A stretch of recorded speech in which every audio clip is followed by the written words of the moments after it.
Donald Trump has still not taken questions from reporters. It's been about a month now. It's been since before the election that we have not actually seen Donald Trump take questions from reporters. Yesterday, suddenly, haphazardly, a presidential press conference was called. It was in the briefing room at the White House, and it lasted, this is not a mistake, okay? 64 seconds, not minutes. 64 seconds is all that it was. Assembling the press corps for Donald Trump to take no questions and delusionally brag about medical advancements and the Dow Jones Industrial Average hitting 30,000 during trading yesterday. Take a look at this. Now, normally I say this thing went on an hour. It went on an hour and a half. I can't play the whole thing for you. I am playing the entire press conference for you today, okay? Not a portion of it. Let's start.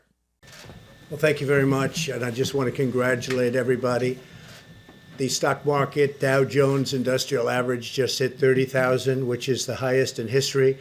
We've never broken 30,000, and that's just despite everything that's taken place with the pandemic. I'm very thrilled with what's happened on the vaccine front. That's been absolutely incredible.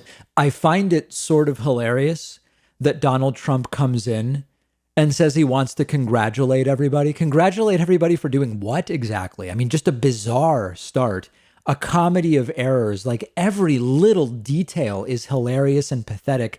That was the first 23 seconds of the 64.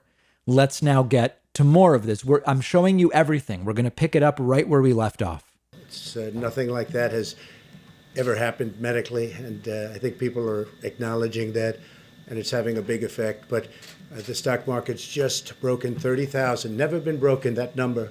That's a sacred number, 30,000. Nobody thought they'd ever see it. Okay, I have to stop once more. 30,000 is a sacred number? What? What is he talking about? How is that even a remotely sensible thing to say? It's sacred to get to 30,000. What? I don't even know what that's supposed to mean. And then here are the last 25 seconds. That's the 9th time since the beginning of 2020. And it's the 48th time that we've broken records during the Trump administration. And I just want to congratulate all the people within the administration that work so hard. And most importantly, I want to congratulate the people of our country, because there are no people like you. Thank you very much, everybody. Thank you. So that is the full press conference, 64 seconds, with Mike Pence standing behind him with this kind of doofy smirk on his face to say, congratulations to the American people, I guess for hitting the sacred number of 30,000 in the Dow Jones Industrial Average, and to claim that we've seen medical advancements like we've never seen before, thanks to his presidency, and to still take no questions. How bizarre is this? I am not a person who lacks empathy. Donald Trump seems unable to experience the feeling of empathy. I don't lack empathy.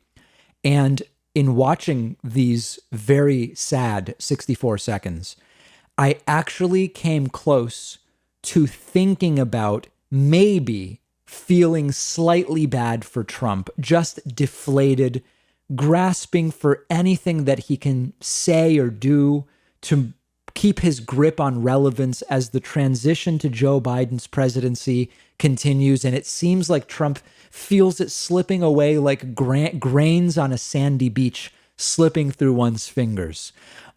It's strange to see Donald Trump keep trying to sell himself to the American people after losing an election.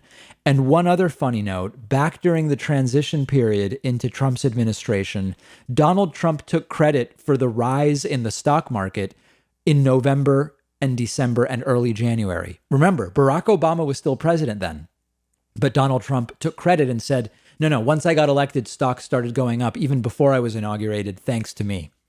That's the opposite of what he's doing here. He is now saying, even though the stock market is going up after Joe Biden has been elected, he, as the lame duck president, still gets credit for the stock market going up.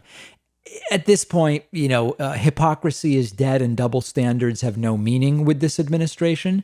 But just sort of like as a side note, outgoing here, not even worth arguing with him, not even worth arguing with Trumpists about, don't let the door hit you on the way out. But yet another one of these instances of Donald Trump holding himself to a completely different standard than he held Barack Obama to. And that applies to Joe Biden, and that applies to Hillary Clinton, and it applies to essentially anybody that would be seen as not friendly to Donald Trump in the space of politics. So he's slowly being deflated.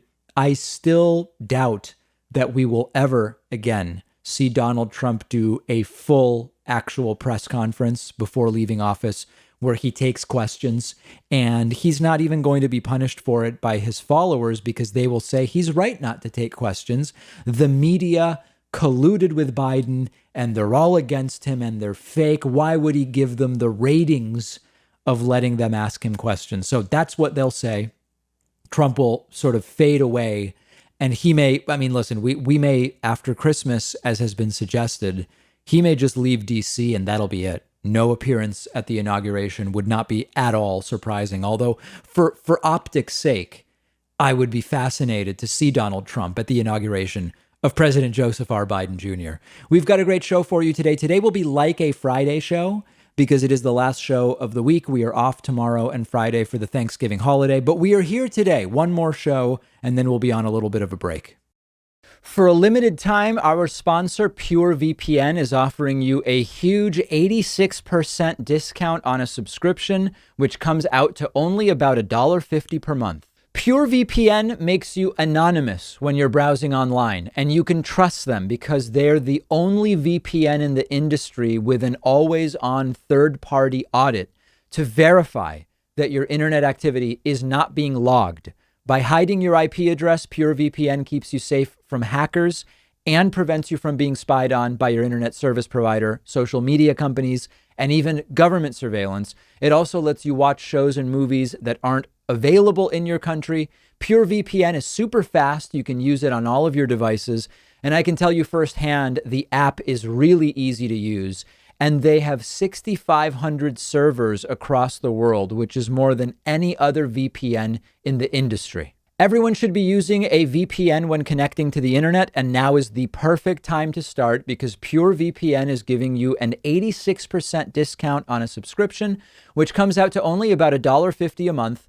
Go to davidpakman.com/purevpn. The link is underneath this video.